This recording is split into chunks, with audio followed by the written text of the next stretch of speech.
আমাদের football world কাপটা এখন শেষের দিকেই, আর মাত্র 4টা ম্যাচ বলতে পারেন, 3টা ম্যাচ আসলে।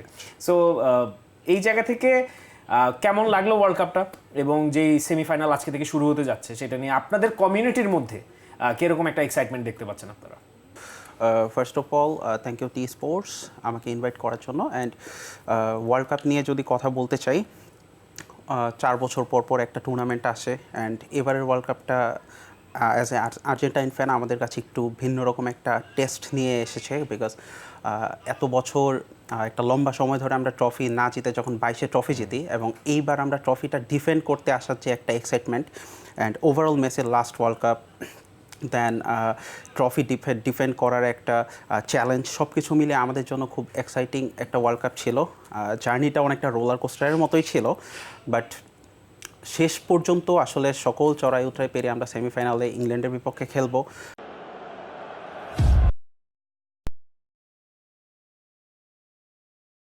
তো খুবই রোমাঞ্চকর একটা feeling as a fan and as a admin একটা বড় কমিউনিটির। এটা আমাদের জন্য একটা মানে আনন্দের মুহূর্ত যে আমরা লম্বা সময় ধরে আসলে ওয়ার্ল্ড কাপটায় নিজেদের পছন্দের টিমকে দেখতে পাচ্ছি, তাদেরকে তাদের নিউজ আপডেটস কভার করতে পারছি। তো সব মিলে খুব ভালো একটা অনুভূতি।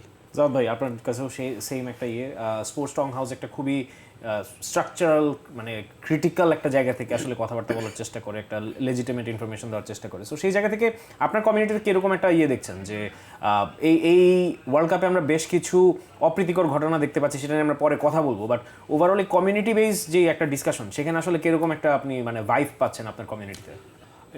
ওয়ার্ল্ড কাপের শুরুতে আমরা একটা কথা অনেক বেশি শুনছি যে এইবারে ওয়ার্ল্ড কাপ আসছে, কোনো হাইপ নাই, ছাদে ছাদে পতাকা টানানো হচ্ছে না।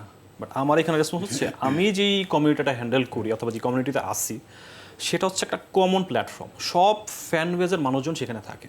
তো আমার রেসপন্সটা হচ্ছে, ছাদে ছাদে পতাকা নাই, বাট আমি তো মারামারি সামলাই কুল পাচ্ছি না। এটা হচ্ছে ফার্স্ট রেসপন্স। তো আমাদের যেই কমিউনিটির আলটিমেট গোল যেটা ছিল যে ওয়ার্ল্ড কাপ আসবে, ইউসিএল আসবে, ফুটবলের রাইভালি থাকবে, আমরা এটা এনজয় করব, এটা একটা এন্টারটেনমেন্ট, এটা আমরা এনজয় করব। এবং এইটা এন্টারটেনমেন্টটা এখন হচ্ছে আমাদের ইমোশনের জায়গা, আমরা ইমোশনের মধ্যে রাখবো, বাট আমরা এক্সট্রিমিজমের দিকে যাব না। আমাদের কমিউনিটির প্রথম থেকেই গোল ছিল এটা, যে আমরা এন্টারটেনমেন্টে আসছি, একটা সুস্থ এন্টারটেনমেন্টে থাকবো, আর এটাই আমাদের চেষ্টা ছিল। আর ওভারঅল ওয়ার্ল্ড কাপটা যেটা গেছে, এইবারের ওয়ার্ল্ড কাপটা হচ্ছে নট অনলি 48টা দলের, এটা কিন্তু একটা লংগেস্ট একটা ওয়ার্ল্ড কাপ আমরা দেখতেছি। নর্মালি কিন্তু 1 মাসের মধ্যে ওয়ার্ল্ড কাপটা শেষ হয়ে যায়, বাট এটা কিন্তু 1.5 মাসের মতো চলতেছে, এবং নাম্বার অফ ম্যাচেসও অনেক বেশি, নাম্বার অফ ম্যাচেসও অনেক বেশি।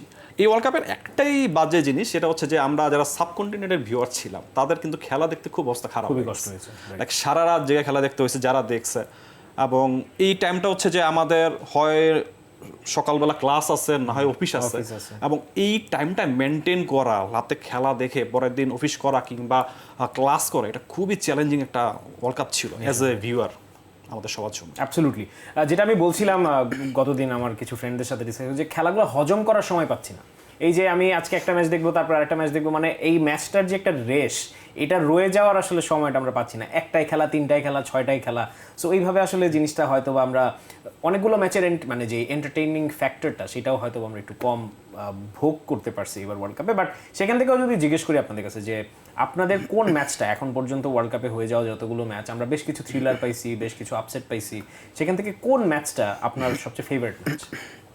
আর্জেন্টিনা ফ্যানদের জন্য যেটা common answer, Argentina versus Egypt, সেটাকে যদি আমি এক সাইডে সরিয়ে রাখি, আমার কাছে কয়েকটা ম্যাচই খুব বেশি এক্সাইটিং লেগেছে। তার মধ্যে আমি নাম্বার 1-এ রাখবো ইংল্যান্ড ভার্সেস মেক্সিকো। বিকজ এই ম্যাচটার মধ্যে এত হাই ইন্টেন্সের ম্যাচ অ্যান্ড এত আক্রমণ পাল্টা আক্রমণ, বেসিক্যালি আমরা যারা স্পেন বেসড বা ফুটবল খেলাগুলো দেখি, বার্সেলোনা বা স্পেনের খেলা যারা পছন্দ করি, তাদের কাছে আসলে এই টাইপের ফুটবলটা আসলে অনেক বেশি এক্সাইটিং। অ্যান্ড এত অ্যাটাকিং ফুটবল মেক্সিকোর ম্যাচে আমরা দেখেছিলাম। অ্যান্ড পাশাপাশি আরেকটা ম্যাচ আমরা যদি ব্রাজিল অ্যান্ড নরওয়ের ম্যাচটা দেখি, সেটাও আমার কাছে অ্যাজ আ ফ্যান আমি অনেক এনজয় করেছি। নরওয়ের প্রত্যেকটা অ্যাটাকিং থ্রেট আসলে এনজয় করার মতোই ছিল। অ্যান্ড এর বাইরে এটা একটু আনপপুলার অপিনিয়ন হতে পারে, বাট আমার কাছে আসলে মানে পার্সোনালি ব্রাজিল ভার্সেস মরক্কো ম্যাচটা আরও অনেক এক্সাইটিং লেগেছে বিকজ ওয়ার্ল্ড কাপের ফার্স্ট ম্যাচ হিসেবে ব্রাজিলের থেকে আমাদের যেই একটা প্রত্যাশা ছিল এবং মরক্কোর প্রতি আমাদের আসলে হয়তো অনেকের এই এক্সপেকটেশনটা ছিল না, বাট মরক্কো যেভাবে ব্রাজিলকে আটকে দিয়েছে বা মানে জয় বঞ্চিত করেছে, এবং আই গেস সেটা অনেকটা ব্রাজিলের জন্য অ্যালার্মিং একটা সিচুয়েশন ছিল যে আর্জেন্টিনা সৌদি ম্যাচের মতো ব্রাজিল হয়তো ওই ম্যাচটার পরেই ঘুরে দাঁড়িয়েছে। হাইতির এক বিপক্ষে আমরা দেখেছি, জাপানের বিপক্ষে আমরা দেখেছি। তো আনচেলত্তিকে হয়তো ওই ম্যাচটা খুব ভালো একটা লেসন দিয়েছে। ওই ম্যাচটাও আমার কাছে অনেক এক্সাইটিং লেগেছে অ্যাজ এ ফ্যান। নিঃসন্দেহে। For more updates, subscribe to our YouTube channel and click on the bell icon. Follow us on Facebook and Instagram. Download T-Sports app to enjoy exciting games and highlights. Visit tsports.com.